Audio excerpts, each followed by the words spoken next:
தந்தை, மகன், தூய ஆவியின் பெயராலே ஆமீன். ஆண்டவரின் அருளும் சமாதானமும் உங்கள் அனைவருடனும் இருப்பதாக. இறைவா, இன்று உமது வார்த்தையை கேட்க எங்கள் இதயங்களையும் மனங்களையும் திறந்தருளும். உமது திருவுளத்தின்படி வாழும் ஞானத்தையும் அருளையும் எங்களுக்கு வழங்குவீராக. ஆமீன். முதல் வாசகம். இறைவாக்கினர் எசேக்கியேல் நூலிலிருந்து வாசகம். அதிகாரம் 36, இறை வார்த்தைகள் 23 முதல் 28 வரை.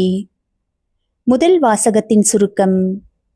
இஸ்ரேல் மக்களை இறைவன் மீண்டும் தம்மிடம் அழைத்து அவர்களுடைய பாவங்களிலிருந்து தூய்மைப்படுத்துவதாக வாக்களிக்கிறார். அதைவிட முக்கியமாக அவர்களுக்கு புதிய இதயத்தையும் புதிய ஆவியையும் தருவதாக இறைவன் கூறுகிறார். கல்லை போன்ற கடினமான இதயத்தை அகற்றி இறைவனுடைய வழியில் நடக்கக்கூடிய மென்மையான கீழ்ப்படியும் இதயத்தை அவர்களுக்கு அளிப்பதாக வாக்களிக்கிறார். இன்றைய நற்செய்தி. மத்தேயு எழுதிய தூய நற்செய்தியிலிருந்து வாசகம். அதிகாரம் 22, இறை வார்த்தைகள் 1 முதல் 14 முடிய. நற்செய்தியின் சுருக்கம். இயேசு இறையாட்சியை ஒரு திருமண விருந்துக்கு ஒப்பிடுகிறார். ஒரு அரசர் தன் மகனுக்கு திருமண விருந்து ஏற்பாடு செய்து அழைக்கப்பட்டவர்களை வருமாறு அழைக்கிறார். ஆனால் அவர்கள் அந்த அழைப்பை ஏற்றுக்கொள்ளாமல் தங்கள் வேலைகளிலும் சொந்த காரியங்களிலும் மூழ்கிவிடுகிறார்கள். சிலர் அரசரின் அழைப்பை முற்றிலும் நிராகரிக்கிறார்கள். அதனால் அரசர் தனது பணியாளர்களை அனுப்பி கிடைத்த அனைவரையும் விருந்துக்கு அழைக்கிறார். ஆனால் விருந்துக்கு வந்த ஒருவன் திருமண ஆடை இல்லாமல் இருந்ததால் வெளியேற்றப்படுகிறான். இறுதியில் இயேசு கூறுகிறார், அழைக்கப்பட்டோர் பலர், தேர்ந்தெடுக்கப்பட்டோர் சிலர். வாசகங்களின் மையச் செய்தி. முதல் வாசகம் நம்மை புதிய இதயத்தை பெற்று இறைவனுடைய வழியில் நடக்க அழைக்கிறது. நற்செய்தி இறைவனுடைய அழைப்பை ஏற்று அவருடைய அருளுக்கேற்ப வாழ நமக்கு கற்று தருகிறது. ஆகவே நம் இதயத்தை இறைவனுக்கு திறப்போம், தூய்மையான இதயத்துடன் வாழ்வோம், இறைவனுடைய அழைப்பை ஏற்றுக்கொள்வோம், அவருடைய அருளால் நம் வாழ்க்கையை மாற்றிக்கொள்வோம்.